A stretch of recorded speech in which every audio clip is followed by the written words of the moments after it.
السلام علیکم۔ میں ہوں آپ کا میزبان وقار احمد، اور میں آپ کو خوشامد کہتا ہوں اپنا روزانہ کے پوڈ کاسٹ آج کی مغربی دہشت گردی میں، جہاں پہ ہم جائزہ لیتے ہیں دن بھر میں رونما ہونے والے مغربی استعماریت، دہشت گردی اور منافقت کے واقعات کا۔ آج کی جو پہلی خبر میں آپ کے سامنے پیش کرنا چاہوں گا، اس کا تعلق امریکہ کی جانب سے ایران پہ کی گئے ہوئے حملوں پہ ہے، کہ کچھ اونچے درجے کے امریکی انٹیلیجنس کے افسروں نے آ کے رازداری کے تحت ایک مغربی ایجنسی ریوٹرز کو ایک بیان دیا ہے ان تینوں نے، جہاں پہ انہوں نے بتایا ہے کہ جو امریکہ کی جانب سے ایرانی جوہری تنصیبات پہ بم گرائے گئے ہیں، جو بمباری ہوئی ہے، اس کا کوئی خاصا کوئی بڑا نتیجہ نہیں نکلا، اور ان پہ کوئی بڑا نقصان نہیں پہنچا ان کی جوہری صلاحیت کو۔ اور ابھی بھی یہ توقع کی جا رہی ہے کہ اگر ایران کا ضرورت پڑے، اور ایرانی حکومت چاہے، تو وہ ایک ایٹمی ہتھیار، ایک جوہری ہتھیار 1 یا 2 مہینے کے اندر تیار کر سکتی ہے۔ تو اب جیسے آپ کو پتہ ہی ہوگا کہ جنگ بندی کا معاہدہ طے پا گیا ہے ایران کی جانب سے، اسرائیل کی جانب سے۔ اس کی ثالثی کروائی ہے، اس کی ثالثی امریکہ کے صدر مسٹر ڈونلڈ ٹرمپ نے کروائی ہے، اور اس کے بعد سے جو دونوں ملکوں کے لیڈران ہیں، انہوں نے آ کے اپنے اپنے طریقے سے ایک کامیابی کو برقرار کر دیا، اپنا کہا ہے کہ ہم کامیاب ہوئے، نتنیاہو نے کہا کہ ہم کامیاب ہوئے۔ لیکن اگر آپ اس کے زمینی حقائق دیکھیں، تو اس 12 دن کی جنگ میں تقریباً 610 ایرانی ایسے لوگ ہیں جو کہ شہید ہو گئے، ان میں سے 4746 ہیں جو کہ زخمی ہو گئے ہیں۔ اگر اسرائیل کی جانب دیکھا جائے تو ایران کے حملوں سے کچھ 26 یا 28 جو اسرائیلی ہیں وہ ہلاک ہو گئے ہیں۔ تو اس جنگ میں کسی کی نہ کوئی ہار ہوئی، نہ کسی کی جیت ہوئی۔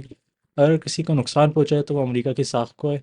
کہ کل جو چین کے مستقل مندوب ہیں اقوام متحدہ کے، انہوں نے آ کے سوال پوچھا تھا کہ بھئی آپ لوگوں نے حاصل کیا کرا ہے حملہ کر کے؟ اب اس کے ساتھ ساتھ مغربی دنیا سے بھی کچھ چند آوازیں اٹھ رہی ہیں۔ جو نیوزی لینڈ کی حکومت ہے، انہوں نے بھی اب امریکہ سے سوال پوچھا ہے کہ آپ نے اس طرح کا حملہ کر کے، ایک جوہری تنصیبات پہ حملہ کرنے کا آپ نے ایک پریسیڈنٹ تو سیٹ کر دیا، لیکن آپ نے اس کا حاصل حصول کیا کرا؟ اب جو اگلی سرخیاں میں آپ کے سامنے پیش کرنا چاہوں گا، اس کا تعلق اس جنگ سے ہی ہے، جو 1 سال سے چلتی ہوئی جنگ آ رہی ہے ایران اور اسرائیل کی۔ کہ اب جنوری میں ہم نے سنا تھا کہ ایک جاسوس جو کہ ایران استعمال کر رہا تھا امریکہ کے اندر، جس کا نام تھا آصف ولیم رحمان،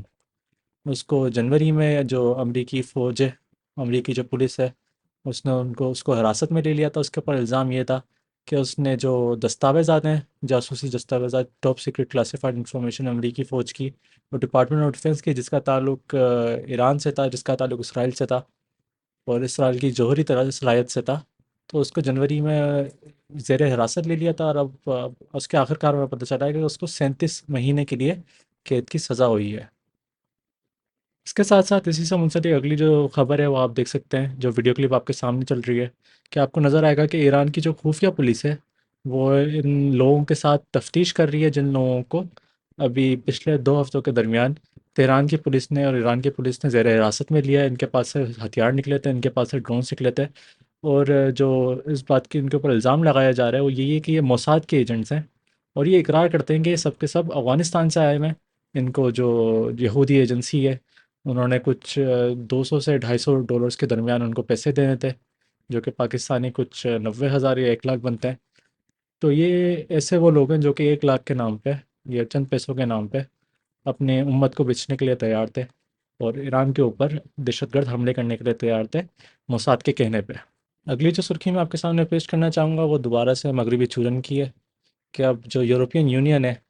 وہ اب اسرائیل کو خبردار کر رہا ہے کہ غزہ کے اندر جو انسانی المیہ آپ نے بنایا ہوا ہے، اگر اس کی صورتحال بہتر نہیں ہوئی تو آپ کے اوپر کوئی نہ کوئی پابندیاں ہم لگا سکتے ہیں۔ اب یہ چورن تو بیچا جا رہا ہے یہ دکھانے کے لیے کہ مغربی دنیا کتنا انسانی حقوق پرست ہے، کتنا چاہتا ہے کہ مشرق وسطیٰ میں انسانی حقوقوں کی عزت کی جائے، خاص طور پہ اسرائیل کی جانب سے۔ لیکن در حقیقت اگر آپ زمینی آپ حقائق کو دیکھیں، تو یورپین یونین میں صرف چند ایسے ملک ہیں، باشمول اسپین، باشمول آئرلینڈ، جو کہ واقعی میں کھڑے ہوئے ہیں پچھلے 1.5 سال سے۔ لگاتار ان کی حکومت کی طرف سے اس طرح کے ایکشنز نظر آتے ہیں کہ وہ اسرائیل کا بائیک آؤٹ کر رہے ہیں۔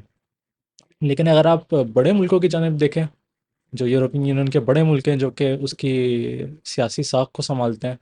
ان میں شامل ہے فرانس، ان میں شامل ہے جرمنی، ان میں شامل ہے یونان، ان میں شامل ہے اٹلی۔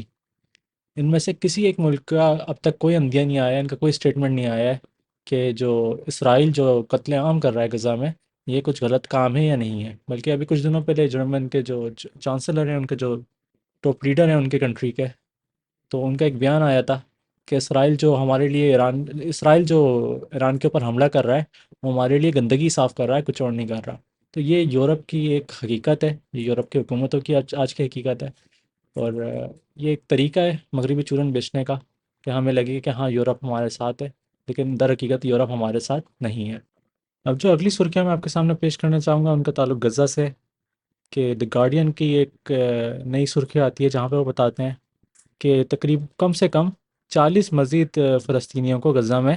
اسرائیلی فوج نے شہید کر دیا ہے۔ یہ وہی لوگ ہیں جو کہ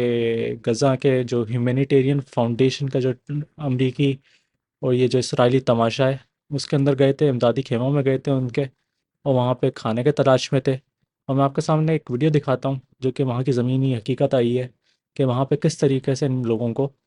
دیکھنا پڑتا ہے، اپنے آپ کو اپنی جان بچانی پڑتی ہے سے امدادی سامان لیتے ہوئے، کہ یہ لوگ اٹھ کھڑے ہوئے یا انہوں نے کوئی غلطی کر لی، جو کھڑے ہوئے اسرائیلی فوجی ہیں ان کو فوراً قتل کر دیتے ہیں۔ ان کو رینگتے ہوئے آنا پڑتا ہے، ان کو زمین سے لگ کے آنا پڑتا ہے، ان کی ان کی کوئی عزت نہیں کی جاتی وہاں پہ، ان کی انسانیت تو ہے نہیں، حیوانوں سے بھی بری حالت کری ہوئی ہے ان اسرائیلی لوگوں نے۔ اس کا مطلب یہ ہے کہ مسلسل پچھلے 2 ہفتوں میں کچھ 410 لوگوں کو غزہ کے اندر شہید کر دیا ہے اسرائیل نے، اور ان کی جو ایک بڑی ایک کثیر تعداد تھی، ایک جو میجورٹی تھی ان تمام شہادتوں کی، وہ ان امدادی خیموں میں ہی ہوئی تھی۔ ان لوگوں کو مارا گیا تھا جو کہ وہاں پہ صرف اور صرف کھانا لینے کے لیے آئے تھے۔ اب اقوام متحدہ کی جانب سے ایک الزام ٹھہرایا جا رہا ہے اسرائیل کی جانب سے، کہ وہ امدادی سرگرمیوں کے آڑے وہاں پہ قتل عام کر رہے ہیں اور وہاں پہ لوگوں کو نقصان پہنچا رہے ہیں، لیکن اقوام متحدہ کی کون بات مانتا ہے اب؟ تو اس کا کیا نتیجہ نکلتا ہے تو یہ تو آنے والے عرصے میں دیکھیں گے۔ اب جو اگلی سرخی میں آپ کے سامنے پیش کرنا چاہوں گا وہ اسرائیل کے اندر سے آتی ہے، کہ اسرائیل کے ایک بڑے جریدے ہارٹس اس کے اندر ایک نئی خبر آتی ہے جہاں پہ وہ بتاتے ہیں کہ ابھی کچھ عرصے پہلے ایک سروے کیا گیا ہے اسرائیل کے اندر، جہاں پہ جو اسرائیل میں بسنے والے یہودی ہیں ان سے پوچھا گیا ہے کہ غزہ کے اندر جو ابھی حالات چل رہے ہیں ان کا کیا نتیجہ آنا چاہیے۔ تو اس کے کچھ دل دہلا دینے والے کچھ رزلٹس ہیں جو کہ ہمارے سامنے آئے ہیں، جہاں پہ وہ بولتے ہیں کہ 82% جو اسرائیل میں بسنے والے یہودی ہیں وہ اس بات کو سپورٹ کرتے ہیں کہ غزہ کے اندر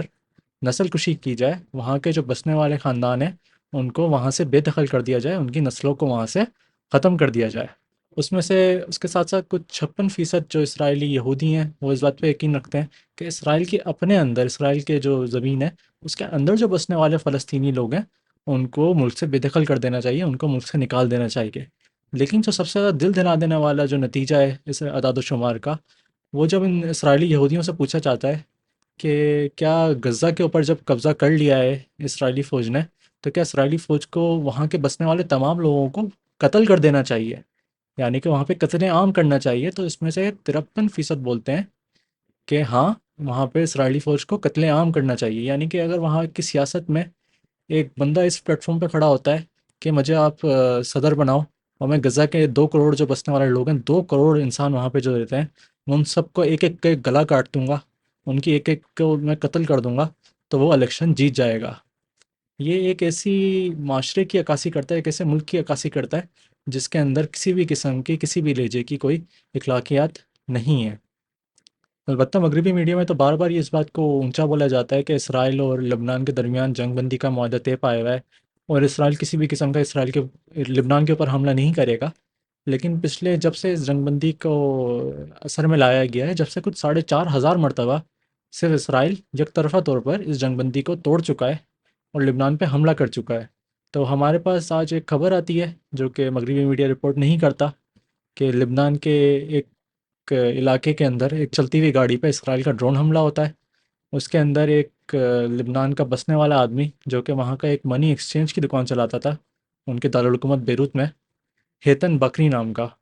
اس کو قتل کر دیا جاتا ہے۔ اس کے ساتھ ساتھ اس کے گاڑی میں اس کے دو جو نوجوان بیٹے سوار تھے، محمد اور عبداللہ، ان دونوں کو بھی اسرائیل قتل کر دیتا ہے۔ اور اس کے بعد اسرائیلی میڈیا کی اور سعودی عرب کے میڈیا کی ایک انکشافات آتے ہیں کہ اس بندے کو جو مارا ہے مار کے ٹھیک کرا کیونکہ یہ حزب اللہ کا فرد تھا، لیکن اس کا کوئی ثبوت نہیں پیش کیا جاتا، اور نہ اس بات کے کوئی سوالات اٹھائے جاتے ہیں کہ جنگ بندی ہونے کے باوجود ایک اسرائیل کا کیا حق بنتا ہے کہ دوسرے ملک کی دارالحکومت پہ اپنے ڈرون سے حملے کرے۔ آج کی اگلی ایک چھوٹی سرخی میں آپ کے سامنے پیش کرنا چاہوں گا، یہ بغداد سے ہے، عراق سے ہے، کہ جب جنگ بندی کا معاہدہ طے پا رہا تھا ایران اور اسرائیل کے درمیان، اسی وقت کے درمیان ایک دو حملے ہوتے ہیں جو عراق کے عسکری اڈے ہیں ان کے اوپر. ان میں اس ایک حملہ ہوتا ہے التاجی ملٹری کیمپ کا، جو کہ بغداد کے کچھ شمال میں، اور ایک امام علی بیس میں جو کہ دیکر ان کے جو صوبہ ہے عراق کا اس کے اندر ہوتے ہیں. لیکن ایک عموماً طور پہ اگر عراق کے اوپر کہیں حملہ ہوتا ہے تو وہاں کے جو کرنے والے گروہ ہیں، جو ریزسٹنس کے لوگ ہیں، جو عراق کی حکومت کو تسلیم نہیں کرتے، وہ آ کے ذمہ داری قبول کر لیتے ہیں. لیکن ایک عجیب سی بات ہے کہ اس حملے ہونے کے بعد کسی گروہ نے اس کی ذمہ داری قبول نہیں کری، اسرائیل نے اس کی ذمہ داری قبول نہیں کری، ایران نے اس کی ذمہ داری قبول نہیں کری، اور امریکہ نے بھی اس کی ذمہ داری قبول نہیں کری. تو اب ایک توقع کی جا رہی ہے اوپن سورس انٹیلیجنس میں اور سوشل میڈیا پہ کہ یہ جو حملہ کیا گیا ہے یہ موساد کی طرف سے کیا گیا ہے، تاکہ اگر عراق کی جانب سے کچھ سوچا جاتا ہے، عراق کے جو جنگی گروہ ہیں ان کی جانب سے کچھ سوچا جاتا ہے، تو پہلے ہی ان کو راستے میں روک دیا جائے. تو اگر ہم اس نظریے سے دیکھیں تو عراق پھر دوبارہ ایک اسی اعداد و شمار میں شامل ہو جائے گا کہ پچھلے ایک سال میں اسرائیل نے اپنے آگے پیچھے تقریباً ہر ملک پہ حملہ کر دیا ہے، مصر اور اردن کے علاوہ. اب اگلی جو خبریں میں آپ کے سامنے پیش کروں گا وہ اس کا تعلق امریکہ کے مقامی سیاست سے، امریکہ کی گرتی ہوئی ساکھ اور امریکہ کے گرتے ہوئے اخلاقیات سے، کہ وہاں کی جو جب سے ڈونلڈ ٹرمپ کی حکومت آئی ہے تو انہوں نے ایک کوشش کری ہے اس کی حکومت نے کہ امریکہ میں بسے ہوئے وہ تمام لوگ جو کہ گوری نسل کے نہیں ہیں، جو کہ ساؤتھ امریکہ سے ہیں، ساؤتھ ایشیا سے ہیں، افریقہ سے آئے ہوئے ہیں، ان سب کو ملک سے بے دخل کر دیا جائے. اور ایک سفید بام بالادستی کا ایک یہ روش ہے کہ ہمارے پاس ہر کچھ دنوں کے بعد نئی فوٹیج آتی ہے کہ وہاں سے جو میکسیکن لوگ ہیں، وہاں کے جو دبے ہوئے رنگ کے لوگ ہیں، دبے ہوئے نسل کے لوگ ہیں، ان کو زبردستی جیلوں میں ڈالا جا رہا ہے، ان کو ڈیٹین کرا جا رہا ہے، ان کو ڈیٹینشن سینٹرز میں ڈالا جا رہا ہے، اس کے بعد ان کو ملک سے بے دخل کرا جا رہا ہے. ان میں سے کچھ لوگ ایسے بھی ہیں جن کو ایسے ملکوں میں بے دخل کر دیا جاتا ہے جس سے ان ملکوں کا کوئی تعلق نہیں ہوتا. یعنی کہ کوئی بھی دنیا کا ملک جو کہ لینے کے قبول کر لے کہ بھائی ہم پیسے کے بدلے میں ہم ان لوگوں کو دے دو، ہم ایکسیپٹ کر لیں گے لیکن ہمیں پیسے دے دو، تو امریکی حکومت ان کو ان لوگوں کو وہاں پہ بھیج دیتی ہے. تو اس کے خلاف امریکہ میں کچھ کیسز چل رہے ہیں. ابھی ہم نے کچھ دنوں پہلے اپنے پوڈ کاسٹ میں ایکسپلور کرا تھا کہ نارتھ افریقہ کے ملک دی جبوتی میں وہاں پہ ایک امریکی بحری اڈہ ہے. وہاں پہ 3 اس طرح کے مائیگرنٹس کو امریکی فوج نے زبردستی ویشیانہ طریقے سے کنٹینروں میں بند رکھ کے رکھا ہوا ہے، اور ان کو دن کی روشنی یا دھوپ کی روشنی تک نہیں ملتی ان کو. تو ان لوگوں کے اوپر وہاں امریکہ کی سپریم کورٹ نے آج فیصلہ کرا ہے اور یہ بولا ہے کہ ٹرمپ کی حکومت کو اس طرح کی بالکل اجازت ہے کہ اگر یہاں سے کسی کو بے دخل کیا جا رہا ہے تو اس کو کسی بھی دنیا کے ملک میں پھینک دیا جائے، اور امریکہ اس بات کی ذمہ داری نہیں لے گا، اور امریکہ کا کام نہیں ہے کہ وہ یہ ذمہ داری لے. تو ایک روش ہے، ایک مسلسل سلسلہ ہے ہم جو پچھلے کچھ دنوں سے اپنے پوڈ کاسٹ میں ایکسپلور کرتے ہوئے آ رہے ہیں کہ یہ تمام وہی مناظر ہیں جو کہ ہم نے ٹرمپ کے پہلے دور میں دیکھے تھے کہ بچوں کو جیلوں میں ڈال دیا جاتا تھا، عورتوں کو مصنوعی طور پر ان کو بانجھ کھڑی کر دیا جاتا تھا، ان کو انجیکشن لگا کے. تو اس طرح کی کچھ اور سرخیاں آ رہی ہیں. دا ہل اب رپورٹ کرتا ہے، وہ بتا رہے کہ جو ہسپتال ہیں وہ پریشان ہوئے ہوئے ہیں، وہاں کے جو کام کرنے والے لوگ ہیں امریکہ کے ہسپتالوں میں وہ نئی پالیسیز لے کر آ رہے ہیں اور الرٹ میں بیٹھے ہوئے ہیں کہ کبھی بھی جو مریض جن کا شاید امریکی شہری نہیں ہے لیکن امریکہ کے اندر موجود ہیں ان کو کبھی بھی وہاں سے زبردستی بے دخل کر دیا جائے گا. یعنی کہ ان لوگوں کو جو لوگ علیل ہیں، جن لوگوں کو میڈیسن کی ضرورت ہے، جن لوگوں کو ہیلتھ کیئر کی ضرورت ہے، ان کے اوپر تک ترس نہیں کھایا جا رہا. اخلاقیات اتنی ختم ہو چکی ہیں کہ اگر ایک بندہ آپریشن تھیٹر میں پڑا ہوا ہوگا یا آپریشن تھیٹر کے باہر اپنے باری کا انتظار کر رہا ہوگا اپنی زندگی بچانے کے لیے، تو امریکی پولیس وہاں سے بھی آ کے اب ان کو اٹھا لے گی. اب ایسوسیٹڈ پریس کی جانب سے ایک خبر آتی ہے جہاں پہ بتاتا ہے کہ یہ جو امریکہ کی ایجنسی ہے جو کہ ان لوگوں کو نکال رہی ہے، امریکہ سے بے دخل کر رہی ہے، وہ ان کے فوجیوں تک کو نہیں چھوڑ رہی. یعنی کہ ایک ان کے مرین کا ایک فوجی ہے، اس کو اس کی بیوی کو جو کہ امریکی وہ شہری نہیں تھی، اس کو زبردستی ملک سے بے دخل کر دیا. اب وہ بیچارہ ان کا اپنا فوجی مارا مارا پھر رہا ہے کہ اس کے 2 شیرخواہ بچے تھے، اور اب وہ ان بچوں کا پیٹ کس طرح سے بھرے. اس کے ساتھ ساتھ ہمارے پاس فوٹیج آتی ہے سامنے جہاں پہ ہم دیکھ سکتے ہیں کہ ایک بوڑھے آدمی کو یہ جو امریکی ایجنسی ہے وہ زبردستی گاڑی میں ڈال رہی ہے، اس کو بے دخل کرنے کی تیاری کر رہی ہے. وہ سوشل میڈیا نے اس بندے کے اوپر کچھ ریسرچ کری تو پتہ چلا کہ یہ ایک بندہ، اس نے اپنے 3 بیٹے ہیں اس کے، وہ تینوں بیٹے اس کے امریکی فوج کے اندر شامل ہیں، وہ یو ایس مرینس ہیں. تو امریکہ کی ساکھ اب یہ ہو چکی ہے، امریکہ کے اخلاقیات یہ ہو چکی ہے کہ وہ خاندان جو کہ اپنے ہی بیٹوں کو قربان کر رہا ہے، اپنے ہی بیٹوں کو ان کی فوج میں ڈال رہا ہے، تو ان کے اماں ابا کو اس طرح سے بے دردی سے، ویشیانہ طریقے سے، حیوانیت سے ملک سے بے دخل کیا جا رہا ہے۔ یہاں پہ میں اپنے پوڈ کاسٹ کا اختتام کروں گا۔ اگر آپ کو میرا کام پسند آیا تو ویڈیو کو لائک کریں، چینل کو سبسکرائب کریں۔ بہت بہت شکریہ، اللہ حافظ۔